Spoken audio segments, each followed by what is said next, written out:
Le Club Imo Radio J vous est présenté avec le concours de Helios Premium Immobilier, votre partenaire pour un investissement immobilier rentable et sécurisé au cœur de la Riviera Maya au Mexique. Helios Premium Immobilier par WhatsApp au +33 601 741 452. Radio J. Le Club Imo Radio J, Marc Ezrati. Bonjour à tous et bienvenue dans le Club Imo sur Radio J. Aujourd'hui, on ne va pas tourner autour du pot, c'est la panique dans la filière rénovation. MaPrimeRénov' suspendue dès juillet sans visibilité sur la suite. Une décision annoncée brutalement, sans concertation, en plein cœur de la saison des chantiers. Pour des milliers de professionnels, ce n'est pas un simple ajustement technique, c'est un coup d'arrêt. Certains parlent même de sabotage industriel et climatique. On a voulu des rénovations massives. On a encouragé les ménages à rénover, à se lancer. Et du jour au lendemain, plus rien, rideau. Alors, comment en est-on arrivé là et surtout, que peut-on encore sauver? Deux invités aujourd'hui pour décrypter sans filtre. Pierre Évrard, il est directeur associé de Synergiec, un spécialiste du financement de la rénovation, et Thierry Tang, directeur général de Clivet France, un acteur majeur du chauffage, de la ventilation et de la climatisation. Bonjour à tous les deux. Bonjour Marc Ezrati. Bonjour Marc. Alors Pierre Évrard, on va commencer avec vous. Soyons francs, cette décision tombe sans préavis. Est-ce qu'on assiste à un plantage en règle de la politique publique de rénovation ou est-ce une panique budgétaire? Comment on peut analyser ça? Eh bien alors, sans préavis, je dirais oui et non. Parce que, cette annonce, ça fait déjà 2 mois qu'elle est en suspens, très clairement. Oui, c'est vrai qu'en fait, voilà, vous saviez un peu, voilà. Ouais. On le savait. Maintenant, le décryptage, l'analyse que nous avions fait à l'époque, c'était de se dire que le budget de MaPrimeRénov' 2025 était quasiment semblable au budget 2024. Et le gros X, c'est que les premiers chiffres trimestriels de l'ANA indiquaient qu'il y avait une multiplication par 3 des dossiers qui arrivaient. Donc, les chiffres n'allaient pas être bons. Il y avait une accélération, donc on sentait clairement le moment où le système allait se planter budgétairement. Thierry Tang, vous qui êtes industriel avec des investissements planifiés à long terme, est-ce qu'on peut continuer à faire confiance à l'État pour construire une stratégie industrielle solide ? Effectivement, Marc, comme vous le dites, la stratégie, elle doit être solide si on veut pouvoir se projeter dans le futur. Chez Clivet, par exemple, quand on se lance dans des investissements, c'est des investissements avec des horizons à 5-10 ans. Je donne juste un exemple. L'année dernière, quasiment à la même période, le 15 avril, Bruno Le Maire et Emmanuel Macron ont annoncé en grande pompe la volonté pour la France d'installer plus d'1 million de pompes à chaleur à l'année à partir de 2027. 2027, c'est dans 2 ans. Et durant la même année, on a eu un effondrement de 40% des installations pour en installer 180 000 par rapport à 1 million en 2024. Et principalement à cause des raisons qui sont quasiment les mêmes que celles d'aujourd'hui, parce que MaPrimeRénov' à l'époque avait été revue. Donc nous, quand on investit sur des usines, sur des gens, sur de la recherche et développement, sur des nouveaux produits, on n'est pas en mesure de prendre en compte ce genre d'effet conjoncturel sur 6 mois, sur 1 an, etc. Nous, on investit pour l'avenir. Oui, d'autant qu'en 2025, MaPrimeRénov', c'est quand même 3 décrets. Donc, ça, c'est pas... Pierre Évrard, vous avez parlé, vous, d'un accident industriel. Oui, parce qu'il faut mesurer réellement les conséquences de ce qu'il va se passer. Nous avons un secteur du BTP de la construction qui est exsangue, qui est moribond. Quelque part, la rénovation... c'est ce qu'un très bon journaliste a écrit dans un édito. La rénovation était un relais de croissance. Ce relais de croissance est devenu un relais de survie. Et depuis de qui, là, cher Pierre? Je ne sais pas, cher Marc. Non, mais donc un relais de survie. Il y a en effet, les entreprises du BTP qui vont souffrir, qui souffrent déjà. Donc là, on va attendre des destructions d'emplois, qu'on se dise très clairement les choses. Nous allons aussi avoir les diagnostiqueurs, les auditeurs. D'autres conséquences, c'est qu'à l'heure actuelle, Marc, si vous allez voir votre banque et que vous lui dites « je souhaite acquérir un bien classé F ou G », exactement, la banque vous dit « écoutez, oui, très cher Marc, mais si vous le rénovez ». Oui, c'est ça. Donc ça veut dire qu'on risque d'avoir un blocage aussi au niveau des transactions, donc aussi une crise sur le secteur immobilier. Oui. Donc c'est quelque part, l'impact sur l'immobilier, c'est un accident industriel. Ouais. Thierry, du côté de vos équipes et de vos partenaires, est-ce que vous sentez déjà des déprogrammations, des commandes gelées ou des appels d'offres annulés? Oui, très clairement, ça fait déjà plusieurs mois maintenant que les gens manquent de visibilité. Et là, avec une annonce comme celle-ci, par exemple, le jour où ça a été annoncé, je suis parti déjeuner avec quelques partenaires et les réactions étaient assez marquées. C'est-à-dire que c'est des gens qui se posaient déjà des questions sur l'avenir. Et j'ai eu des gens qui m'ont dit, sur la deuxième partie de l'année, c'est pas la peine qu'on se revoie, puisque de toute façon, il faudra qu'on se concentre sur d'autres sujets. Et donc, je pense qu'il y a un signal qui est envoyé où ça va donner de plus en plus de doutes aux gens avant de s'investir sur ce genre de travaux et ce genre d'entreprise. Pierre Évrard, quand on a parlé de suspension, on a parlé aussi des CE, les fameux certificats d'économie d'énergie, comme une solution finalement pour compenser. Oui. Est-ce qu'on peut vraiment s'appuyer sur le dispositif? Alors, c'est ma très très grosse interrogation, parce que très clairement, on a su que la suspension... Parce que les CE, excusez-moi, mais la CE est mise à toutes les sauces actuellement. Oui, je ne sais pas si vous avez entendu il y a quelques jours l'histoire des voitures électriques. C'est les CE aussi, hein, oui, tout à fait. Qui sont appelés à la rescousse. C'est un dispositif qui est extrêmement fiable, qui existe depuis des années, qui a une programmation tous les 5 ans, donc, mais ça, on en parlera un petit peu plus tard. Mais Marc, on a su que la suspension allait être annoncée quand on a vu que la fiche C2E, qui permet quelque part de donner des subventions sur une rénovation d'ampleur, avait été quadruplée à partir du 1er juillet. On s'est dit, ça va être le signal, maintenant le gouvernement va annoncer la suspension. Ma très grosse interrogation, et il y a quelques mois, on était ici, dans ce même plateau, et je vous disais qu'il y avait un souci majeur, potentiel, c'est d'avoir mis tous ces œufs dans le même panier. Ça veut dire qu'à l'heure actuelle, MaPrimeRénov', rénovation d'ampleur, et les C2E, rénovation d'ampleur, sont joints. Maintenant, on arrive à l'étape que je ne voulais pas voir arriver, ça veut dire la suspension du dispositif national. À l'heure actuelle, je suis terrifié. Je n'ai aucune information fiable me disant que les C2E pourront être mobilisés. Ça veut dire que politiquement, pendant la période estivale, il n'y aura aucune aide publique, privée, ni privée, sur la rénovation d'ampleur, alors que nous avons des injonctions. Alors, on parle de période de pause estivale. Le gouvernement parle d'une reprise au 30 septembre. Au 30 septembre. Est-ce que vous y croyez vraiment, ou est-ce que c'est c'est un effet d'annonce parce qu'ils ne savent pas eux-mêmes, d'ailleurs? J'ai très peur de l'effet d'annonce, parce que si on se souvient, la première annonce, c'était 1er juillet jusqu'au 31 décembre. Oui, c'est ça. Voilà.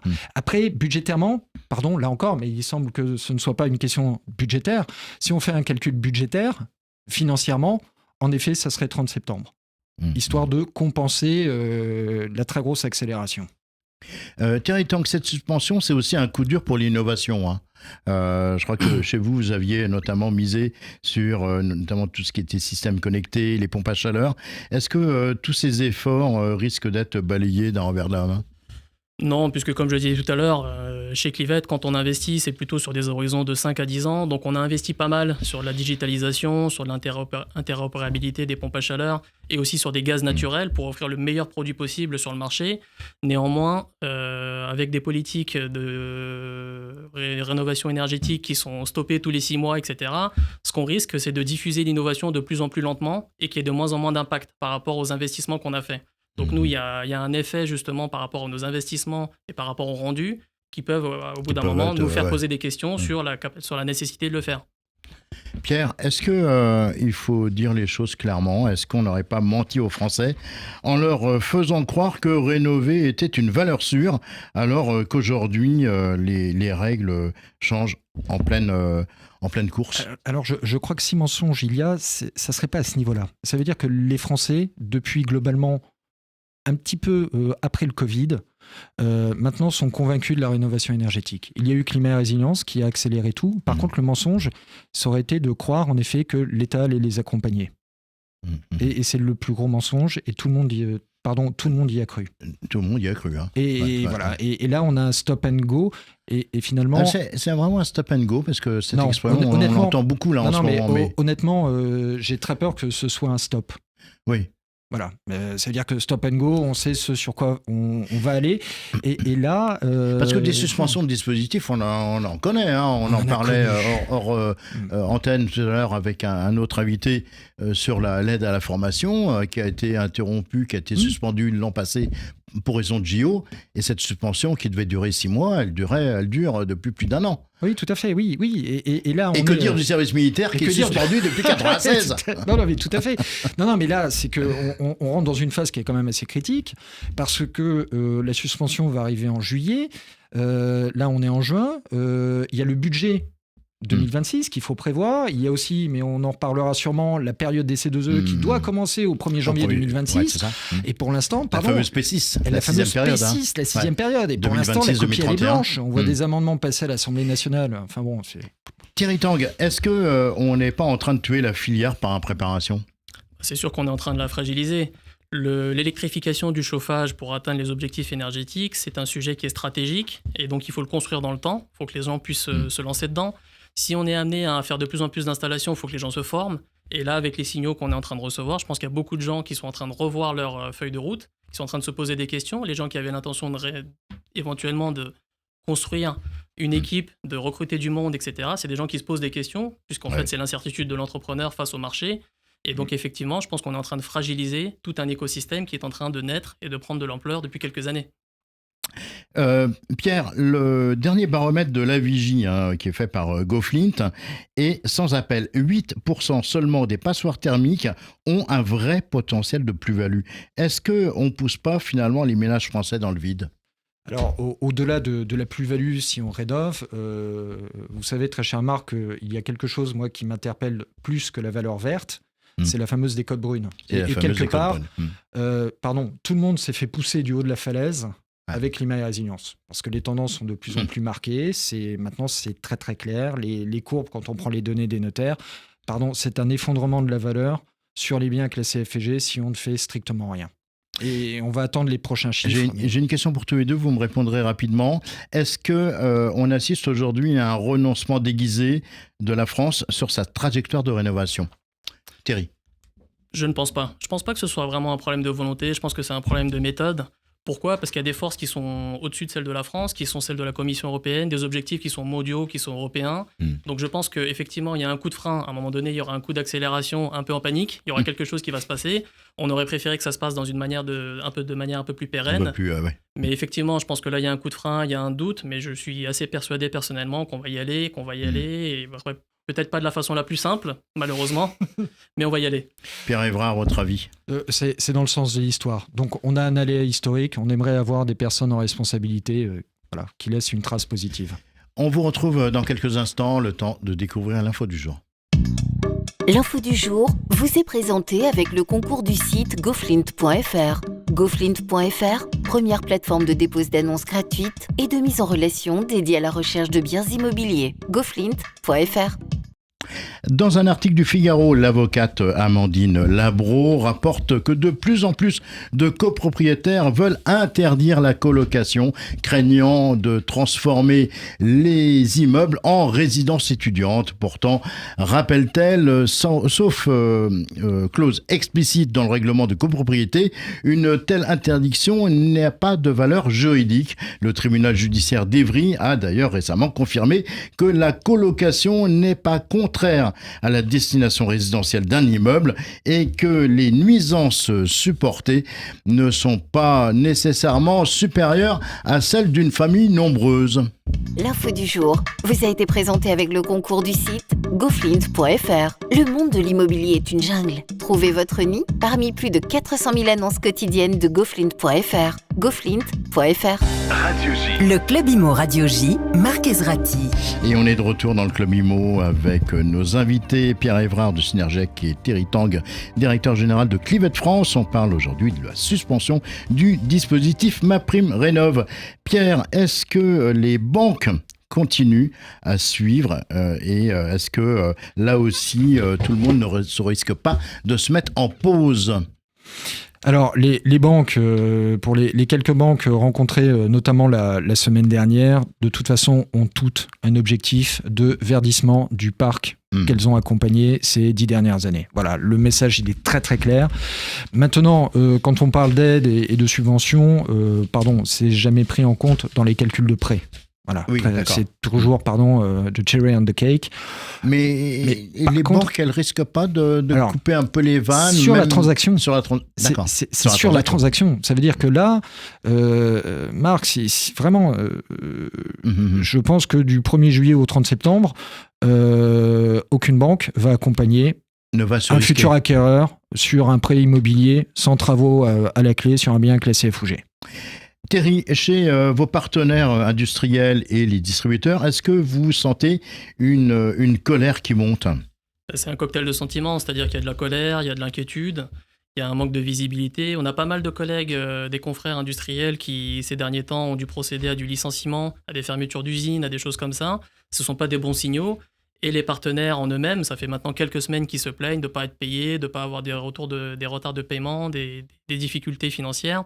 Donc effectivement, il y a un vrai souci, je pense, dans l'esprit des gens, dans tout l'écosystème de la rénovation énergétique. Beaucoup de gens se posent des questions.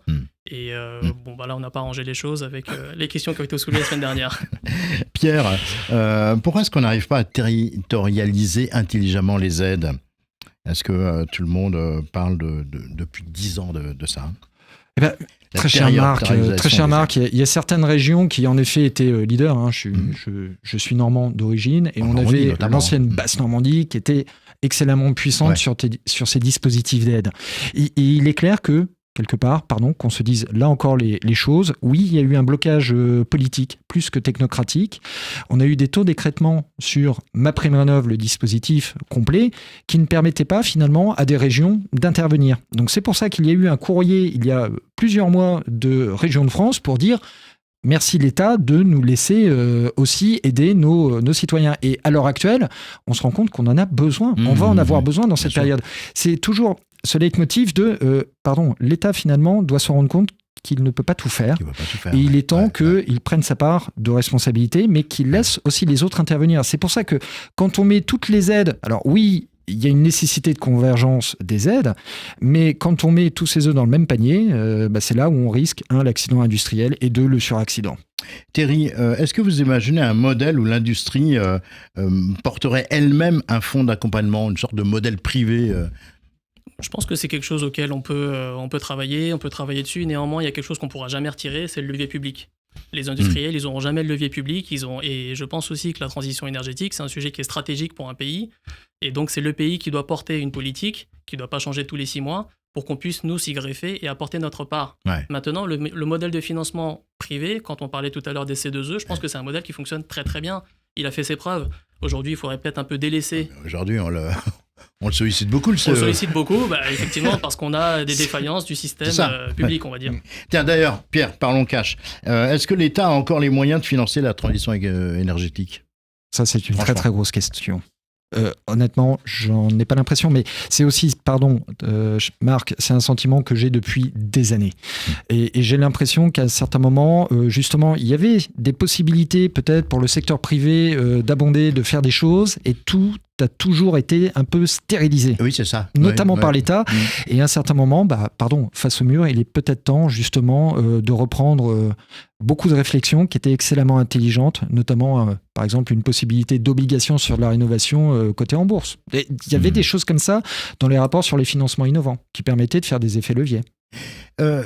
Thierry, vos collègues à l'international dans vos filiales à l'étranger, vous regardent comment en ce moment ? Avec étonnement.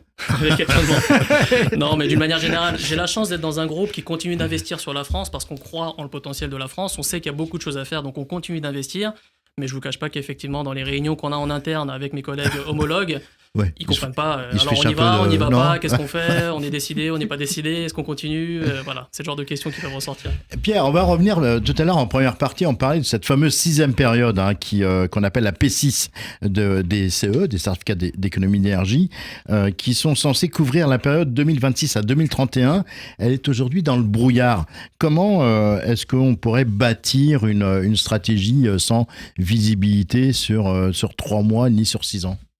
C'est extrêmement grave parce que, quelque part, justement, ces certificats d'économie d'énergie, on se rend compte de leur pertinence, programmation sur 5 ans. Donc, ça donne de la visibilité à tout le monde. Maintenant, à l'heure actuelle, on est en juin. Pour l'instant, la copie est blanche. Nous avons vent d'amendements qui sont déposés. Alors, c'est drôle, hein, mais plusieurs députés déposent exactement le même amendement avec des demandes de baisse, alors que le dispositif a toujours été en augmentation.